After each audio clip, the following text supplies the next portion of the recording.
So the Red Book, third volume, Scrutinies, it's going to be the eighth section in Scrutinies, which is the sixth sermon to the dead. So continuing straight on from the fifth, it's still the 2nd of August, 2025, and continuing straight on from the fifth sermon, it goes, When Philemon had finished, the dead remained silent and did not move, but looked to Philemon with expectation. But when Philemon saw that the dead remained silent and waited, he continued, and this is the sixth sermon to the dead. Oh, and sorry, I should This is I'm just firstly an appendage to Sermon 5, which is a footnote that I did not notice.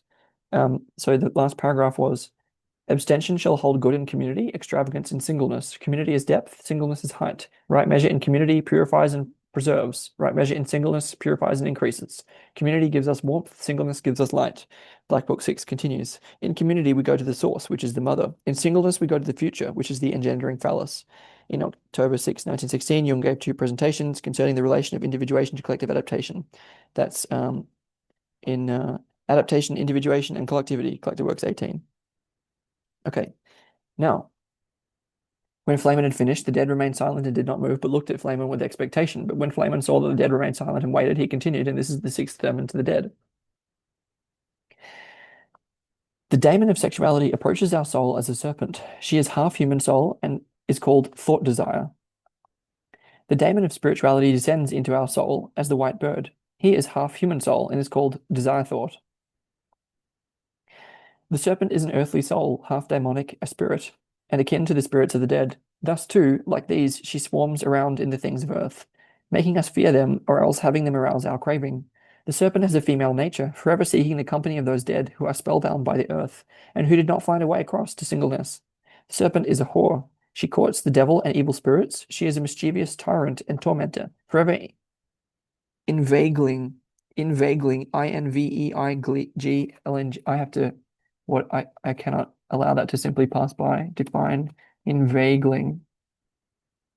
Persuade someone to do something by means of deception or flattery. Inveigle. I've never heard that before. That is incredible. Okay, she courts the devil and evil spirits. She is a mischievous tyrant and tormentor, forever inveigling the most evil company. The white bird is a half celestial soul of man. He abides with the mother, descending from time to time. The bird is manlike and is effective thought. He is chaste and solitary, a messenger of the gods. He flies high above the earth. He commands singleness. He brings knowledge from the distant ones who have departed before and attained perfection. He bears our word up to the mother. She intercedes, she warns, but she is powerless against the gods. She is a vessel of the sun. The serpent descends and cunningly lames the phallic daemon, or else goads him on. She bears up the too crafty thoughts of the earthly, those thoughts that creep through every hole and cleave to all things without craving. Although the serpent does not want to, she may be of use to us. She must be of use to us. She flees our grasp, thus showing us the way, which our human wits could not find. Excuse me. When Philemon had finished, the dead looked on with contempt and said, Cease this talk of gods and daemons and souls. We have known this for a long time. But Philemon smiled and replied, You poor souls, poor in flesh and rich in spirit, the meat was fat and the spirit thin, but how do you reach the eternal light? You mock my stupidity, which you too possess, you mock yourselves. Knowledge frees one from danger, but mockery is the other side of your belief. Is black less than white? You rejected faith and retained mockery. Are you thus saved from faith? No, you bound yourselves to mockery, and hence again to faith, and therefore you are miserable. But the dead were outraged and cried, We are not miserable, we are clever. Our thinking and feeling is as pure as clear water. We praise our reason, we mock superstition. Do you believe that your old folly reaches us? A childish delusion has overcome you, old one. And what good is it to us? Fleeman replied, What can you what can do you any good? I free you from what still holds you to the shadow of life. Take this wisdom with you, add this folly to your cleverness, this unreason to your reason, and you will find yourselves. If you were men, you would then begin your life and your life's way between reason and unreason, and live onward to the eternal light, whose shadow you lived in advance. But since you are dead, this knowledge frees you from life and strips you of your greed for men, and it also frees yourself from the shrouds that the light and the shadow lay on you. Compassion with men will overcome you, and from the stream you will reach solid ground. You will step forth from the eternal whirl onto the unmoving stone of rest, the circle that breaks flowing duration, and the flame will die down.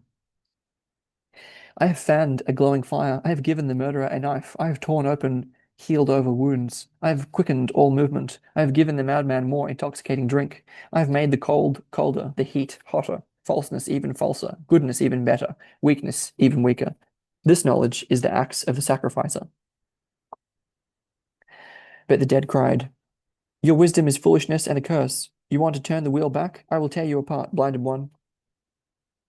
Flamen replied, It will tear you apart, blinded one. Flamen replied.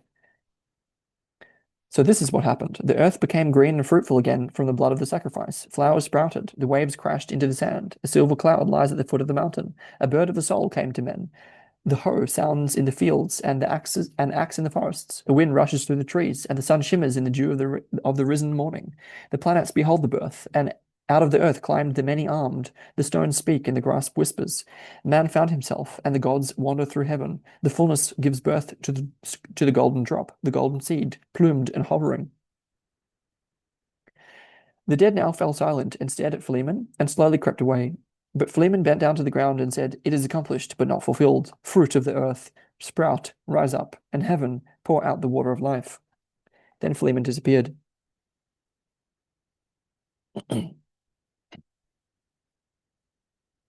I was probably very confused when Philemon approached me the following night, since I called to him, saying, What did you do, O Philemon? What fires have you kindled? What have you broken asunder? Does the wheel of creation stand still? But he answered and said, Everything is running its usual course. Nothing has happened, and yet a sweet and indescribable mystery has taken place. I stepped out of the whirling circle. What's that? I exclaimed. Your words move my lips. Your voice sounds from my ears. My eyes see you from within me.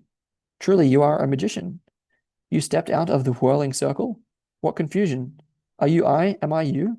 Did I not feel as if the wheel of creation was standing still? And yet you say that you have stepped out of the whirling circle. I am truly bound to the wheel. I feel the rushing swaying of it, and yet the wheel of creation also stands still for me. What did you do, Father? Teach me. Then Philemon said, I stepped onto what is solid and took it with me, and saved it from the wave surge, from the cycle of births, and from the revolving wheel of endless happening. It has been stilled. The dead have received the folly of the teaching. They have been blinded by truth and see by mistake. They have recognized, felt, and regretted it. They will come again and will humbly inquire, since what they rejected will be most valuable to them. I wanted to question Philemon, since the riddle distressed me, but he had already touched the earth and disappeared, and the darkness of the night was silent and did not answer me. And my soul stood silently, shaking her head, and did not know what to say about the mystery that Philemon had indicated and not given away.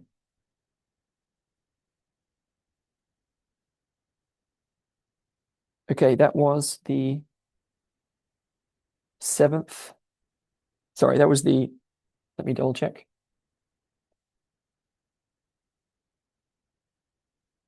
It's going to be the ninth section in from Scrutinies, and it's the sixth sermon to the dead.